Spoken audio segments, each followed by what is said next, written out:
Englishman Rob Matthews is a runner. He's won 8 gold medals. He's set 22 world records. He has received an M.B.E. for services to sport. He is, in fact, the fastest blind man in the world.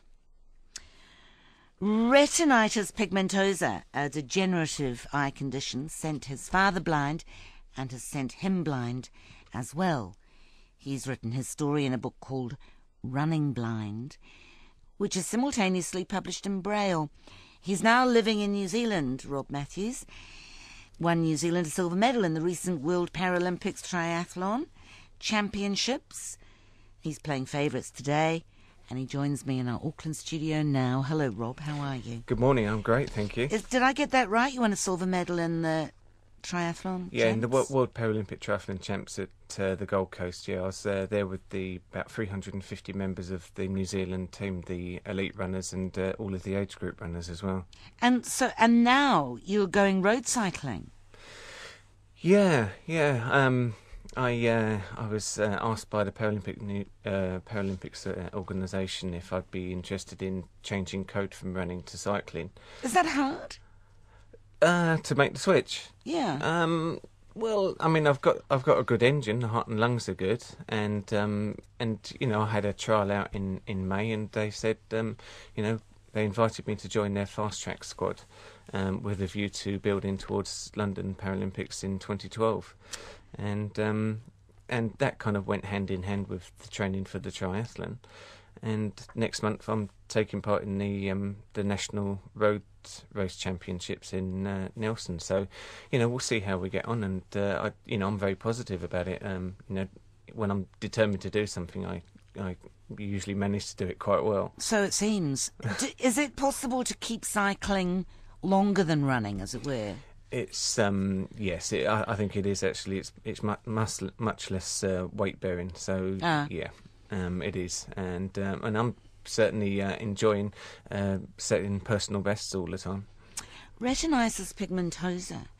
Ryan Knighton wrote about that as well, didn't he? Cockeyed. Have you read that? I haven't, but I'm trying to get a version of it in Braille. Yeah, I'm imagining that it's easily available in Braille.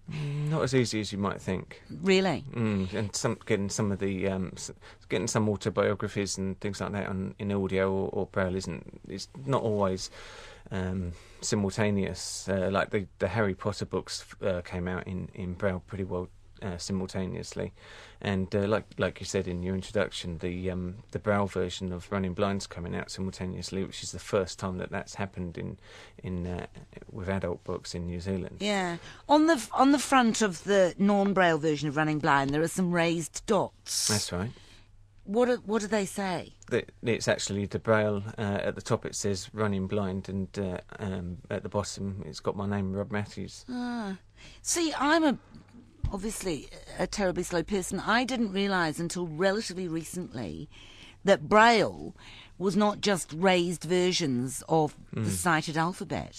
It's a whole new language, isn't it? Yeah, it would be too slow if it was just the raised version. So what, you've got a number of dots that represent a whole word?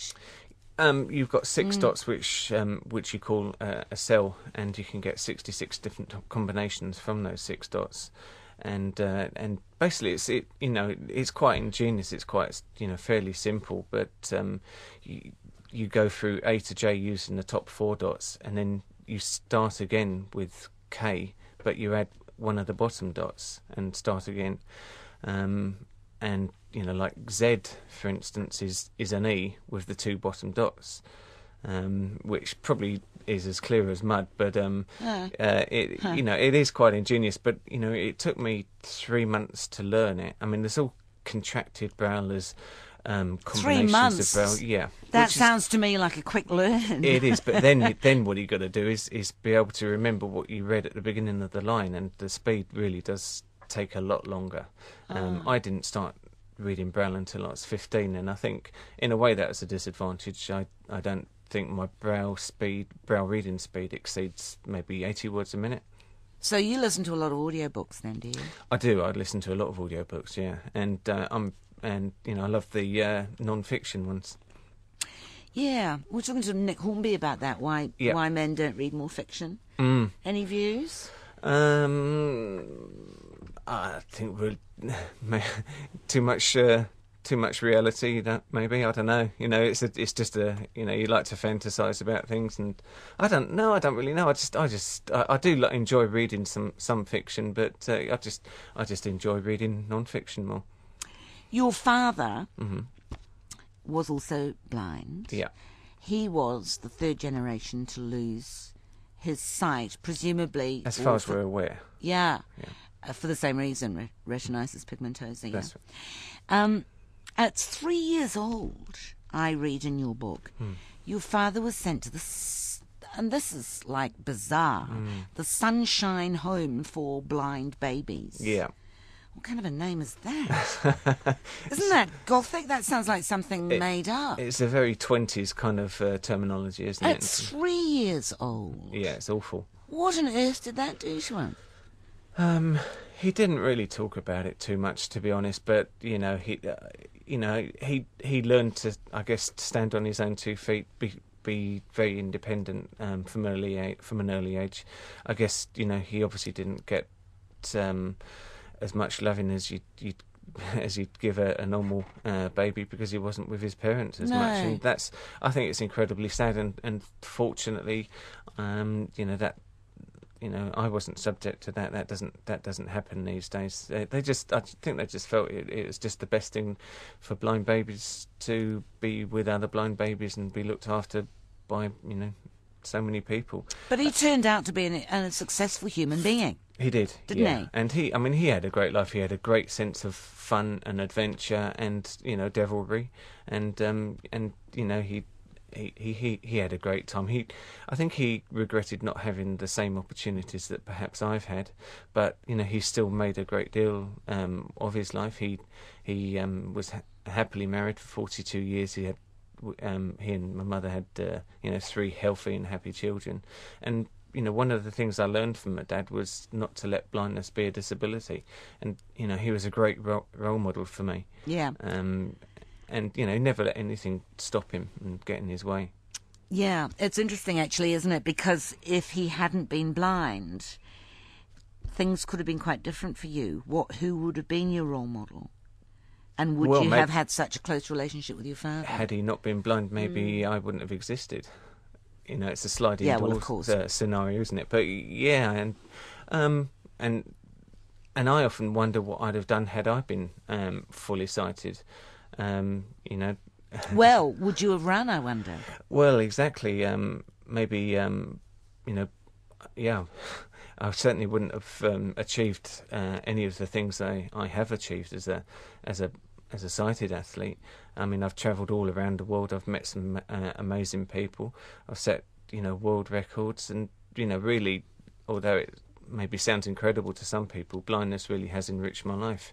I've striven to do things that I want to do. I've driven a racing car around Brands Hatch. I've downhill, cross-country skied, water skied. I haven't let anything get in my way, and, you know, I'm always up for a challenge. Let us go to your first track, which is Queen. I think we had to beat you back on Queen. You wanted to play 17 different tracks. Because Queen was quite pivotal, wasn't it, to you? They were, yeah. You know, before Queen came along, I was into sort of, you know, a lot of bubblegummy stuff. Really, you know, I'm embarrassed to admit that, you know, I had the first record I ever bought was the new Seekers. I'd like to choose the authors there. When I read that, I thought, no, please don't choose that when you're playing Favourites. Oh yeah, no. And you know, the Wizard and Sweet and bands like that. And then I heard Bohemian Rhapsody in 1975, and that was really quite